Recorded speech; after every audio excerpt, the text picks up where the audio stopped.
Yeah. Great. George FM Breakfast, good morning. You're with Dean Campbell and Kirstine. And lo and behold, Crispin Glover on the show this morning. I'm glad to be here. It's kind of a surreal sentence I just didn't expect to be saying this week. We got the interview last minute, but what a pleasure. Welcome. Yeah, thank you. Glad to be here. I'm, of course, going to be performing a live dramatic narration of 8 different books. Here's a few of them that I've published for the internet audience. Wow. And I'll be performing these live. They're heavily illustrated books that I've taken from old books from the 1800s and reworked them and turned them into different books from what they originally were. The images from the books are projected behind me, and as I dramatically narrate the books. And I made most of these in the 1980s and 90s, and then after that I present the feature film, which is a film that I've called Everything is Fine. It is called It Is Fine, Everything is Fine. So everything is indeed fine, or is there a little more to that title? Should I just relax? Yeah, is everything fine? Everything is fine. Actually, though, the thing is you only say everything. It's fine. Everything's fine when something's kind of not quite right. Quite right. But, I see what you mean. And then after that, I have about an hour and a half Q&A, and then I have a book signing till the last person has been in line. So it's a long evening, but I have a great time doing it. Now, you've had a long career in history in film, and this seems now you're in a wonderful position where this is a wonderful passion project for you to work on. But you've certainly worked on your fair share of big and great movies throughout the history. I mean, just to give a few hot button titles for our listeners to go, that's right. I mean, the Charlie's Angels thing. Yes. For me, the jaw-dropping one is the Back to the Future thing. Right. Where I go, this guy was in Back to the Future? And I'm kind of like, how old are you? Yeah. You don't look much older than me. And then more to the point, when I found out in my admittedly hurried research, which sometimes radio announcers do, let's face it, I didn't realise Happy Days. Yeah. Happy Days, 1983. That's right. Yeah. It was toward the end of when that show was still going, and I think the last remaining character was the Arthur Fonzarelli character. The Fonz. And I had a lot of scenes with him. He was actually a really nice fellow to work with. Henry Winkler. Henry Winkler was a good fellow to work with. And, of course, these kind of things, being in that film, something like that, one of the early Friday the 13th movies.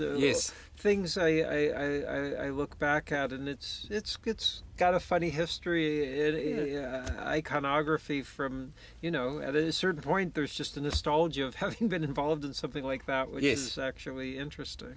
It is. And the career you carved from that, be it your personality, your look, and everything you stand for, just the characters that you've chosen to play over the years, often fringe, often off to the left field a little bit. And you've kind of had this long career doing all these little things. Has it been a very rewarding career? Well, my first film that I've made, called What Is It?, which I'm not showing tonight, I'm showing part 2 of what will be a trilogy, is really, most of the actors in it have Down syndrome, but the film is not about Down syndrome at all. What it really is my psychological reaction to the corporate constraints that have happened in the last 30 years of corporately funded and distributed filmmaking, wherein anything that can possibly make an audience member uncomfortable is necessarily excised, or that film will not be corporately or funded or distributed. I think it's a very damaging thing, because it's that moment when an audience member sits back in their chair, looks up at the screen, and thinks to themselves, is this right what I'm watching? Is this wrong what I'm watching? Should I be here? Should the filmmaker have done this? What is it? And that's the title of the first film. What is it that's taboo in the culture? What does it mean when the taboo has been ubiquitously excised? I think it's a very damaging thing, because it's those moments when people are asking questions that they're having genuine education. And for that to be ubiquitously excised is bad for the culture. So this is something I've discovered as I've been... I started acting professionally when I was 13. Yes. And I started getting an understanding of the kinds of films that were being made at age 16 when I started driving to the art house theaters. That was 1980, and the films that I was seeing were films from the 70s and 60s and other eras that were asking a lot of questions, which is what I thought I was about to step into. And then as I was starting to act in films, I started saying, where are these questions? And my films are very much a reaction to that, and I feel that it's very important for audiences to be asking questions. This is why I go and I have the passion. I've been touring now for 8 years with my shows and films, and a huge part of what's important is for the audience interaction, for the questions that I am there to have the discussions with. In terms of, you're talking about topics that are sort of universally excised and not portrayed in film and that kind of thing. What are these topics in this day and age? What kinds of things are you looking, say, to cover in future projects for you? Are things being rejected by studios that they're saying, we won't touch that, we don't want to have a part of that, that's too controversial? Yeah, I mean, literally anything that can make anybody genuinely uncomfortable is excised. Now, for example, the second film, the one that I'll be showing tonight, Everything is Fine. Everything is Fine, written by Stephen C. Stewart. Steve was born with a severe case of cerebral palsy. When he was in his early 20s, his mother died, and he was virtually locked into a nursing home where he did not want to be, but Steve was very difficult to understand. And the people that were taking care of him would derisively call him an MR, a mental retard, which is not a nice thing to say to anybody, but Steve was of normal intelligence, and the emotional turmoil that he went through for the 10 years that he was locked in that nursing home, I can't even begin to imagine. But when he got out, he wrote this screenplay in the style of the U.S. 1970s TV murder mystery movie of the week, wherein he's the bad guy. And by the fact that he wrote it in this genre style, as opposed to a standard autobiography, there are certain truths of his life that dynamically come through, and there's an emotional catharsis that happens that I feel very passionate about. When the whole trilogy of movies is done, this film will be the best film of the trilogy, but not only that, I feel like it'll be the best film I'll have anything to do with in my whole career. It's just, and it has to do with this emotional catharsis.